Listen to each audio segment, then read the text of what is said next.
मेरे अंतिम शब्द बुद्ध। आप मानो न मानो, मैं बुद्ध बोल रहा हूं। मुझे अच्छी तरह याद है, मेरी तबीयत बुरी तरह बिगड़ गई थी। मुझे समझ आ ही गया था कि वो मेरी अंतिम सांसें चल रही हैं। उस समय 25 वर्षों से मेरे साथ रह रहा मेरा शिष्य आनंद भी मेरे साथ था। निश्चित ही मेरी ये हालत देख वो बहुत दुखी हो गया था। इधर उसका ये हाल देख मैं आश्चर्यचकित था कि यदि उसे सिर्फ मेरी संभावित मृत्यु से इस कदर दुख पकड़ रहा है, तो फिर उसने जीवन भर मुझसे सीखा क्या? मेरे साथ 25 वर्ष रहने वाले शिष्य तक का यदि दुख से छुटकारा नहीं हुआ है, तो फिर बाकियों ने मुझसे क्या ग्रहण किया होगा? और मजा ये कि अभी मैं इस आश्चर्य से बाहर आया भी नहीं था कि आनंद ने मुझे दूसरे आश्चर्य में डाल दिया। उसने मुझसे पूछा, मुझे ऐसा सत्य दीजिए कि मेरा हमेशा के लिए उद्धार हो जाए। अब मैंने क्या जीवन भर असत्य कहा था, जो अंतिम वक्त कोई महान सत्य अपने प्रिय शिष्य को देकर जाता? और फिर मैं किसी को सत्य देने वाला कौन?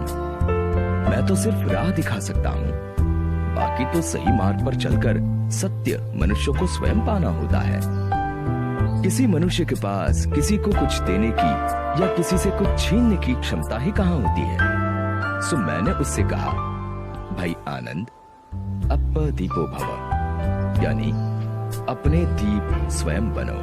अब जब मैं साक्षात था, तब भी मेरे अंतिम शब्द यही थे, और आज 2500 वर्ष बाद भी मैं आपसे यही कह रहा हूं कि अपदीपो भव, यानी अपने दिए स्वयं बनो। और सच कहूं तो ये मेरे मुख से निकले तमाम शब्दों और व्यवहारों का सार है। मैं दावे से कहता हूं कि यदि आप इसे गांठ बांध लेंगे तो आपका तत्क्षण उद्धार हो जाएगा। मुझे राह दिखानी थी तो दिखाकर चला गया। अब उस राह पर चलकर अपना सत्य आपको पाना है। इसमें मैं कुछ और नहीं कर सकता।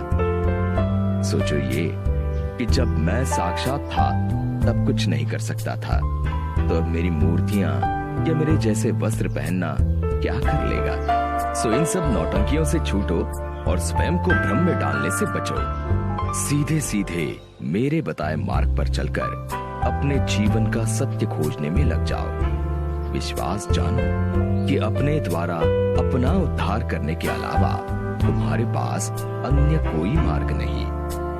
आपको अपना दीप बनकर अपने को रोशन स्वयं ही करना पड़ेगा।